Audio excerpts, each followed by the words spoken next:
Hey everybody, so I got an automotive project for you, and it's on my 2015 Ford Transit Connect. I'm pretty sure this probably spans several different years, but what I need to do is replace the rear brake pads. And so I just figured I'd bring you along just in case this will be helpful for somebody. First step is take the wheels off. I'll bring you back when I get to the point where we actually address the pads. Taking the wheels off and stuff, pretty boring. The only maybe thing that might not apply to most people or might apply is I just started putting on this key right here. So we have one lug nut that has a key lug nut, and that we keep that in the van at all times. Like I said, this is for our 2015 Transit Connect. I love this little vehicle. It's not the best for road trips. It is quite noisy inside, but for running in town, picking up groceries, just doing errands and stuff, it's perfect. It's roomy, but it's easy to park. It fits anywhere. So I'm definitely holding on to this. We have had one little accident. The wife hit a deer, but it wasn't real major. I didn't even turn it into my insurance.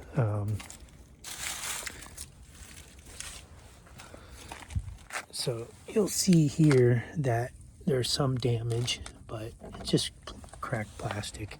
Everything functions as it should. All right, so I'll get it into the garage, get the wheels off, and bring you back when I go to take the calipers off and address the pads. All right, so just inspecting these a little closer. Not sure if you can see down in there.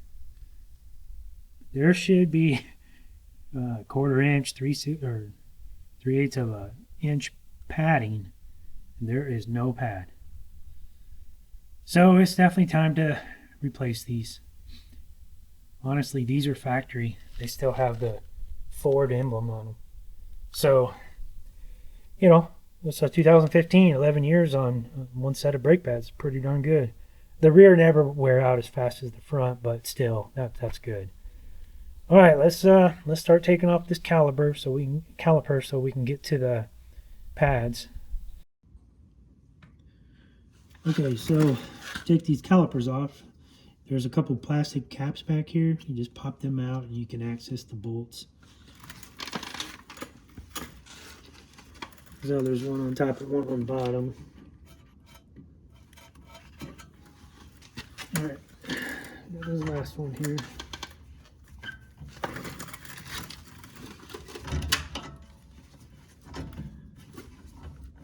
Turns out it takes a 7mm. I had a 6 and an 8, so I had to go back to Imperial anyways. It's one of those days.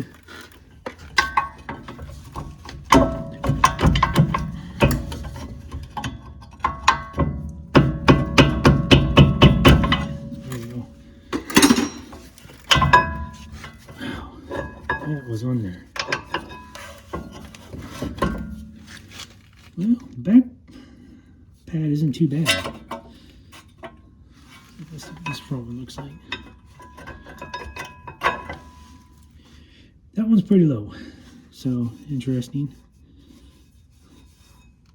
Rotors feel fine. Just funny working on this little van compared to like my truck or something. Everything's so small. The little piston right there. I mean, that's not much bigger than a 50-cent piece. Okay, so I suppose the special tool made for this would work better, but this works as well. So you need to have downward force along with turning it in. So I'm just using a combination of a C-clamp and channel locks, I guess. It's 1/4 inch at a time, or 1/4 turn, but it's coming. One thing I've learned about this YouTube journey is definitely have a newfound respect for YouTubers that put effort into it, with editing and setting up different cameras, and it definitely complicates things. See if we can find it.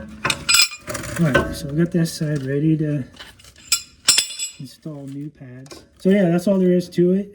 So I'm going to jump over to the other side and kind of do the same thing. It's just copy and paste type of thing, rinse and repeat. I'll bring it all back when I have the new pads and we go to install them.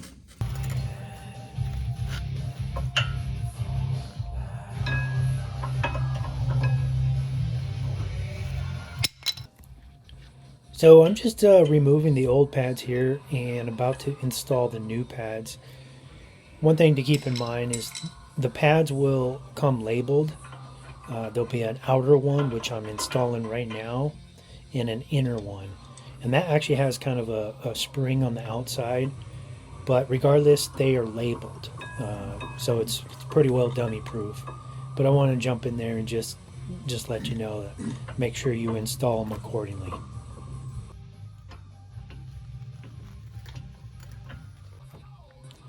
Alright, now that the pads are in place, I can reinstall the caliper. And this is fairly easy. You just kind of put it up over the pads I just put on and line it up in the back with the mounting holes. And then just put the bolts back in and wrap it up. And don't forget that keeper spring. And here's an angle from the back side to give you a different perspective. So, remember, you got to reinstall this spring here.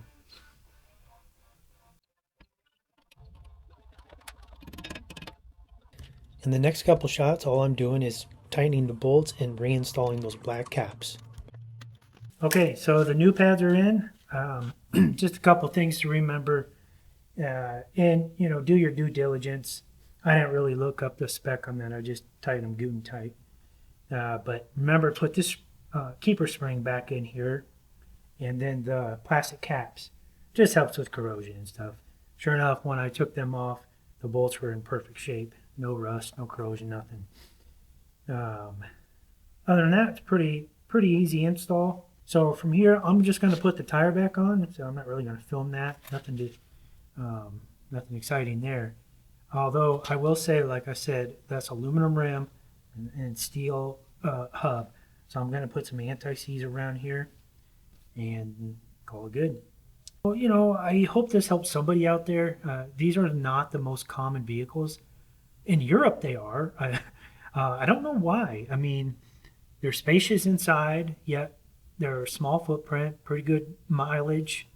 Comes with several different, engine sizes. We got the 2.5. So it's got some get up and go. Of course, it's not going to win any races. But, yeah, I plan on keeping this thing forever. So I want to, take care of it and address these issues as they come up. So I figured I might as well just share.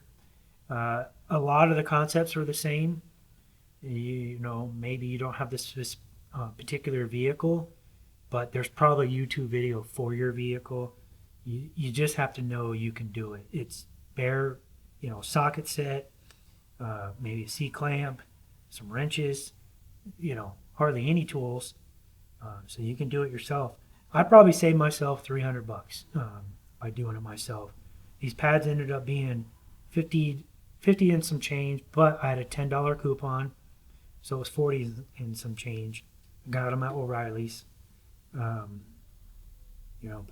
there's other automotive stores as well, so shop around, shop where you want. If you have any specific questions, just throw them in the comments or contact me personally. I'd be happy to answer them. Other than that, the next stuff coming up, I'm back on the sawmill, but I'm also doing a mod to my tractor that I've been wanting to do forever. I'm almost done with that. So needless to say, more to come. So I hope you liked what you saw here. If you did, please click the like button. And if you're interested in my future projects and you want to just watch my old projects, catch up, hit that subscribe. Doesn't cost you a thing. And I hear that it helps the channel. I just hope I'm helping somebody out there. So I'll catch you on the next one, and y'all take care.